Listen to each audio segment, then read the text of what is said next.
Kia ora koutou katoa, greetings everyone, and welcome to beautiful Aotearoa, New Zealand. My name is Charlotte, and today I'm going to be taking you on a bush walk and talk through the Waitangi Botanical Reserve. The reserve is situated high on a hill just to the south of the Taupo township in the central North Island of New Zealand. This is the view of Great Lake Taupo from the top of the reserve where the reservoir is.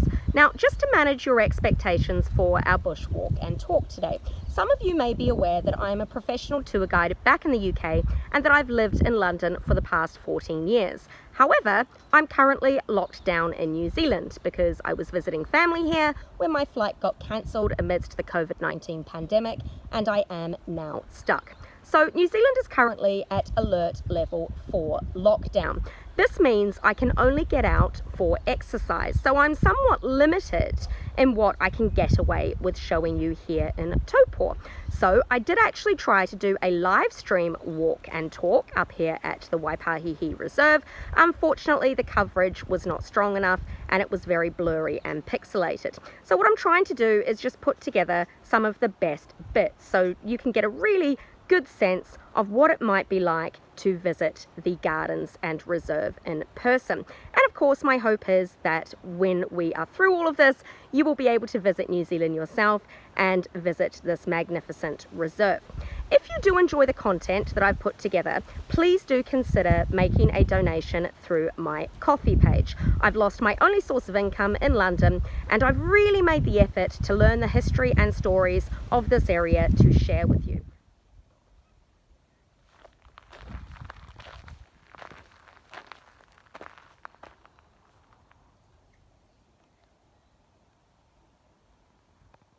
The Waitangi Botanical Reserve is 35 hectares of a self-described forest in the making.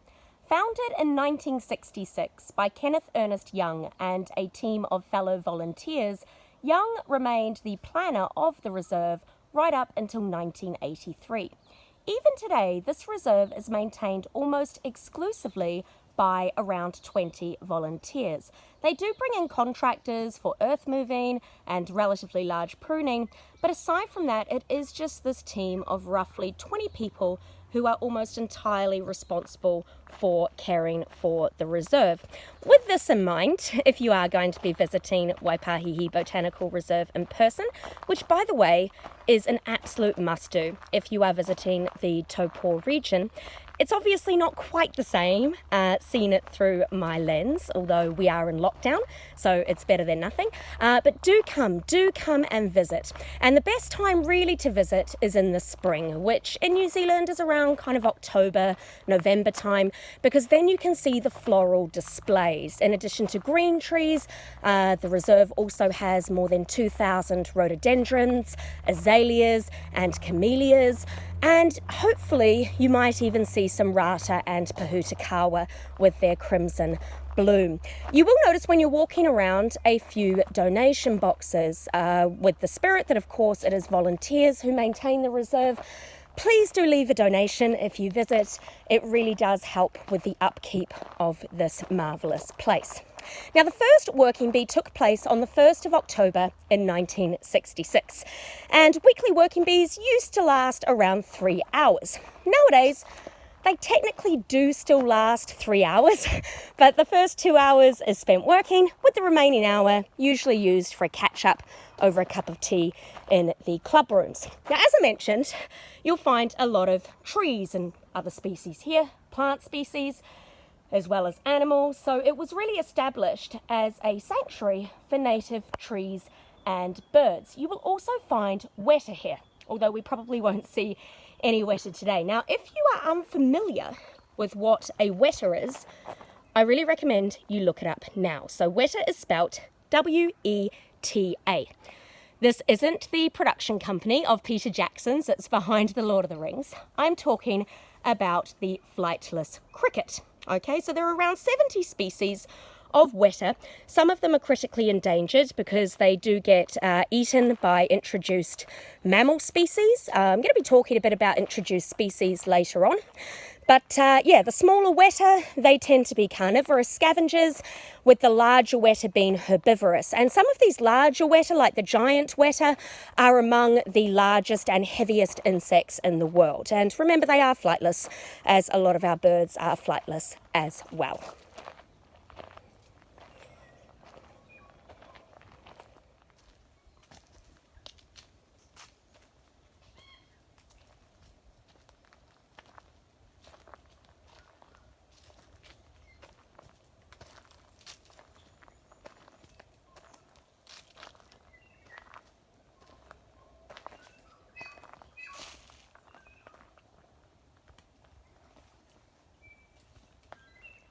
So in this area there are a lot of tui. So there's actually 3 in this tree just up here. I'll zoom in a little bit. I don't think you can see it too well.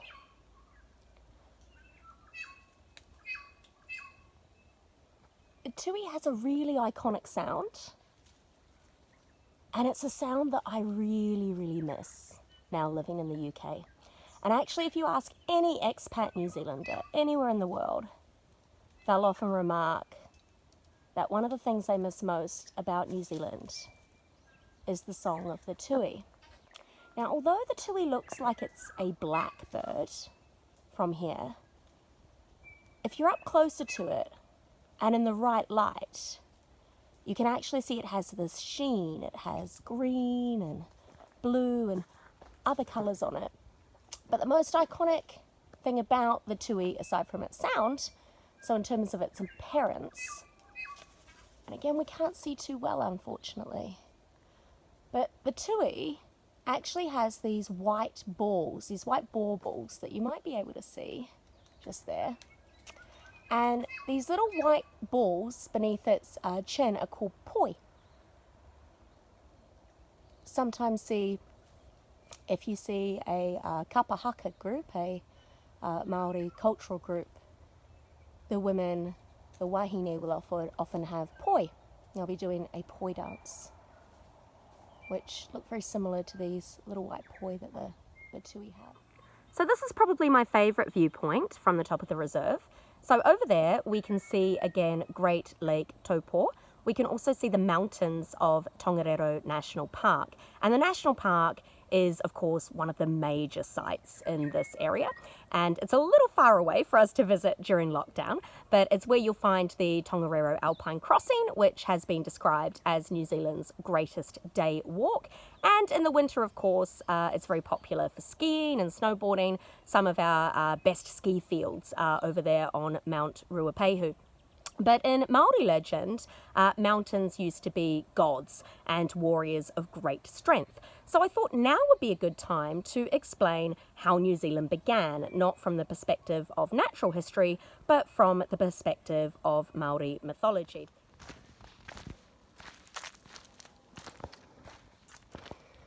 So I'm going to tell you the story about how Maui fished Aotearoa New Zealand from the sea. But before I do that, there is something up here that I want to show you, especially if you're going to be visiting Taupo in future with children. Even if you are not a child and you have no children, obviously you will want to come and visit Waipahihi Botanical Reserve. It really is a beautiful place, as you can see, and it's not quite the same seeing it through the lens of my camera. So this is an absolute must-do if you are visiting the Taupo region. But just up ahead of me here, we can see the Kiwi Guardians post. So if you visit the Department of Conservation website, or even if you just Google Kiwi Guardians, you'll have the option of actually downloading a map. Now, this is a children's map, okay, for the gardens, and I have a confession to make. I did try to follow the map and was unable to. I think maybe grown-ups lack the imagination, who knows, but I could not find any of the things that the kids are supposed to find. Well, I think I found maybe 2 of them. I didn't even find the post, actually. So this post is obviously, I'll go back around to the post so you can see it. this post is obviously part of what you're supposed to find, but I stumbled on it by accident. So if you look at the post, it says to get your Kiwi Guardians medal, visit that website. Don't look at the code word, okay, or don't show your children the code word, because you want them to actually find the post and deserve the medal. So I do not have the medal, not only because I'm a grown-up, that makes no difference to me. I would quite like a medal. I don't have the medal purely because I couldn't find the post on my own, even with the map. So I just stumbled upon it. I think that would be cheating, but things like they've got to find this Dr. Zeus tree, I have no idea what that is. But yeah, it's a lot of fun for the children and for adults as well if they can follow the map. So I do recommend you check out the Kiwi Guardians website to get the map ahead of your visit to Waitangi Botanical Reserve. Anyway, I want to tell you the story of how New Zealand began from the perspective of Māori mythology. So this isn't the story of the creation of the world. That is another great Māori legend. But this is the story of how Maui fished New Zealand, or, well, the North Island of New Zealand from the sea. Okay, so you've probably heard me use this word Aotearoa, by the way. So Aotearoa is the other name for New Zealand. It is the Māori name for New Zealand, and it literally translates to land of the long white cloud, which is absolutely beautiful. Anyway, you've probably heard of Maui before. So Maui features prominently in Polynesian mythology, and I have really fond memories as a child, growing up and going to primary school and hearing all of these wonderful stories and tales of Maui. So, you know, of his miraculous birth to supernatural parents, of the important skills that he taught humankind, how he tamed fire, and how he snared the sun. And the sun snaring is probably my favourite story, but I'm going to tell you the story of how he fished the North Island from the sea. So, Maui, of course, very much doted on by his parents because he was brilliant. Now, his brothers, on the other hand, he had 4 brothers, they despised him. They were very jealous of him. So, one evening, the brothers conspired to go out fishing the next day without Maui. Maui overheard the plan, so he went and made like a magical fish hook from an ancestral jawbone, and then he went and hid under the floorboards of the brothers' waka, or canoe. And then the brothers set out the next day. They didn't know Maui was in the boat, of course, and once they're out of sight of land, they start fishing, and they're bringing in all of these fish, and they basically fill the bottom of the waka with fish, where Maui suddenly appears, and he casts his fish hook over the side, chanting magical incantations as the hook goes deeper and deeper and deeper into the sea. And then, of course, the hook snags something, and Maui's got a fish. So he can't actually pull this great fish in on his own, so he needs all 4 of his brothers to help him. And they pull this huge fish up above the surface of the water. And Maui instructs the brothers to please wait and allow him to appease the god of the sea, Tangaroa, before they cut into the fish. But they were impatient, so they started basically cutting pieces off for themselves right away. And these pieces that they cut are said to be the valleys and rivers and rocky coastlines of Aotearoa, New Zealand. But if you look at a map of New Zealand and you look at the North Island, you'll actually be able to see that it is a fish. So if you look at the bottom of the North Island, you can see the fish's head. And if you look at the top of the North Island, you can see its tail. And then if you look at the South Island, you'll see that it very much looks like a canoe or waka. So even today, the Māori refer to the North Island as Te Ika a Maui, or Maui's fish, and to the South Island of New Zealand as Te Waka a Maui, or Maui's canoe, which I think is really beautiful.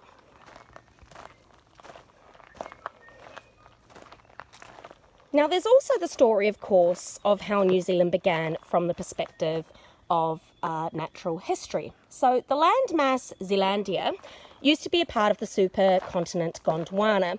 And Zealandia shared its history with Australia and Antarctica, and about 85 million years ago, Zealandia started to break away from Gondwana, and by 70 million years ago, it had broken away completely and started moving north. And since that time, the native species of New Zealand have evolved in near isolation. And it really wasn't until around 1300 AD, when various people started to come to this land, that all changed. So around 1300 AD, you had the arrival of Maori people to New Zealand, and then many hundreds of years later, you had the arrival of Europeans and other people. And the problem is a lot of our species have, because they've been evolving in isolation, the birds, as a very good example, a lot of our birds are flightless. And this is because for millions of years, they didn't have the need to fly. So they simply evolved to not use their wings. And when people started coming and introducing predators, this puts a lot of the native species at risk. So the period of 1300 AD up until today concerns itself with the extinction of a lot of New Zealand's indigenous species. And of course, a lot of them are now endangered as well, what does survive. So the moa, for example, is an extinct bird. It was an enormous bird, a flightless bird. Stood about 3.6 meters tall, some moa did. And unfortunately, it was effectively overhunted by Maori. So it was already extinct by the time that Europeans arrived. Now, people often say that the European history of New Zealand begins with the arrival of Captain James Cook. And I always cringe when I'm doing walking tours in London and I walk through the Admiralty Arch, and sometimes there is a tour guide there talking about Captain James Cook because there's a statue of him there, and they're talking about how he discovered New Zealand. He did not discover New Zealand, but even from the perspective of European discovery, it was actually Abel Tasman, the Dutch navigator, who in 1642 was the first European to sight New Zealand. Now, Abel Tasman did just sail around New Zealand, so he didn't actually come ashore, whereas in 1769, Captain Cook did come ashore. And the period after that, of course, concerns itself with attempting to establish New Zealand as a British colony. So there was some competition from the French as well, believe it or not. So the French were also considering New Zealand as a colony, but the Brits got it effectively. So this came into effect with the signing of the Treaty of Waitangi, Te Tiriti o Waitangi, which was signed between Queen Victoria, the British Crown, and around 500 Maori chiefs. Although the signing of the Treaty of Waitangi gave Maori the same rights and protections effectively as British citizens, it hasn't been without its problems even today. And this is largely due to a translation issue. So what the treaty says in English differs somewhat from what it says in Maori. And as a result, Maori had a different understanding of what the treaty meant for them. And this resulted in the New Zealand Wars of 1843. Even today, we still have disputes over the treaty. So it's a difficult document, shall we say. Anyway, back to European settlement, I suppose. The Europeans brought with them all sorts of species, okay, both plant and animal. So the Europeans introduced things like rats, cats, stoats, rabbits, and these introduced species have effectively decimated New Zealand's wildlife, okay? They've been a particular threat to the flightless birds. So not all of our birds are flightless. We do have birds that can fly, but a lot of them, and indeed a lot of the endangered species, are of course flightless birds, like our iconic national bird, the kiwi, also the flightless parrot, the kakapo. Now, if you don't know what a kakapo is, I suggest you go on YouTube and you look up a clip from a BBC documentary series called Last Chance to See. So it is with Stephen Fry and Mark Carwadine. Now what you want to be looking for is a search term, shagged by a rare parrot, and you will get to see Sirocco, a very famous kakapo, and his encounter with Mark Carwadine. So I really do recommend that you check that out.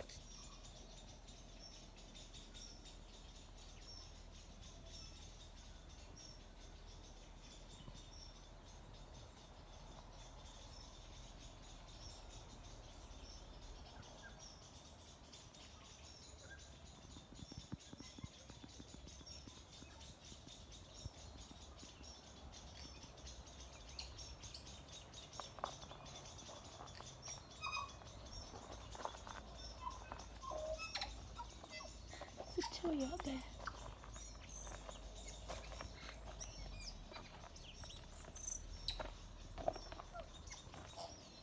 Hello, sweetie.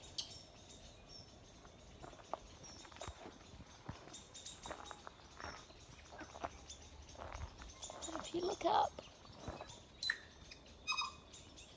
can't really see. So high up in the tree, this beautiful tui.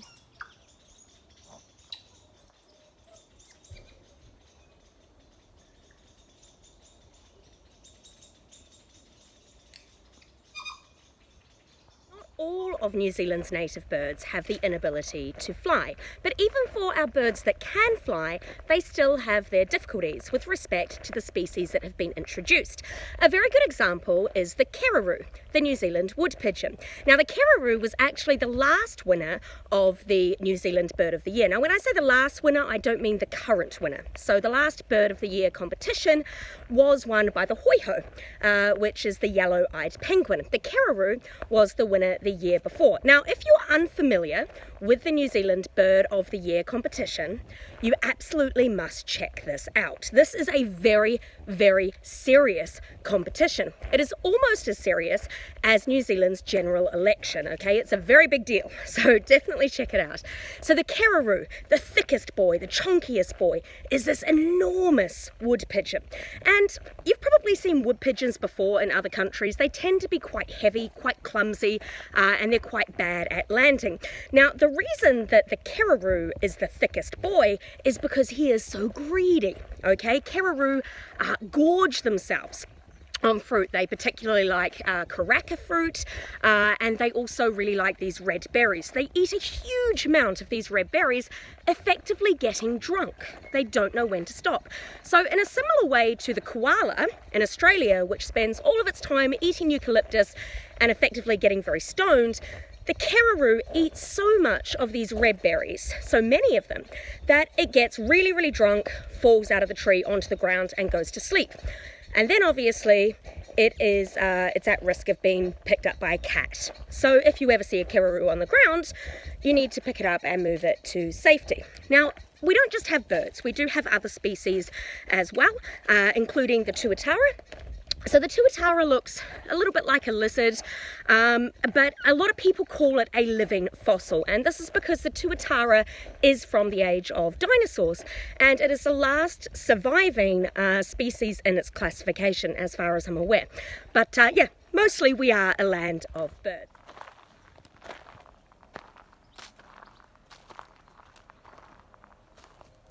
We're just here on the Fern Walk, which in my opinion is one of the prettier parts of the reserve.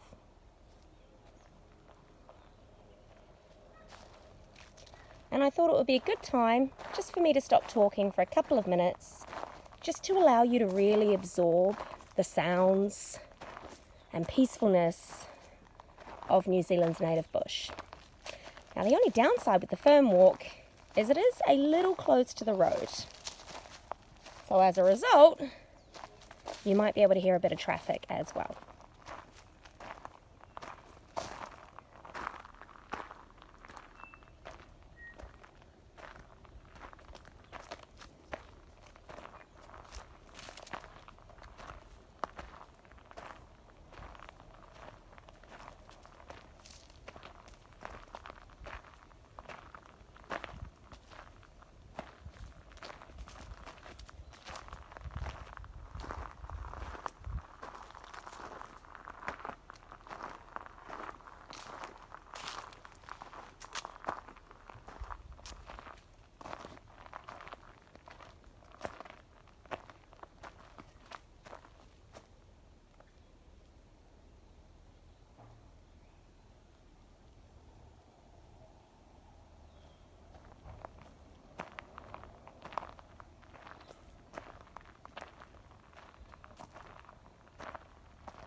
I think we're coming to the end of our time together today, folks, and I really hope you've enjoyed this bushwalk and talk through Waipahihi Botanical Reserve. It's been wonderful to have you along and be able to share my beautiful homeland with you, which I do hope after this pandemic is over that you will consider coming here and visiting in person yourself. Now, obviously, I'm a bit of a rookie when it comes to filming and uploading virtual walks and talks, and they're not the same thing as obviously doing a full walking tour of a city or anything like that. But if you have enjoyed the content I've put together, I have put quite a lot of effort into studying the history and stories of the reserve and the greater Taupo area. If you've enjoyed the content, I do invite you to leave me a donation on my coffee page. You can click the support button and buy me a coffee, which is an auto donation of £3. If you wish to give more than £3, of course you are not obligated to. You can give any amount you want. But if you wish to give more, you're able to give more simply by buying me multiple coffees. So again, I hope you've enjoyed our time together today in Taupo. Keep an eye on my coffee page for more tours from the area that I will be uploading as New Zealand moves through various levels of this pandemic in terms of the lockdown levels or whatever.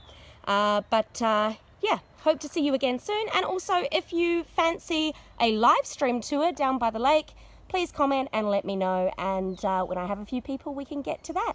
So thanks again, folks. Stay home, stay safe. Ka kite.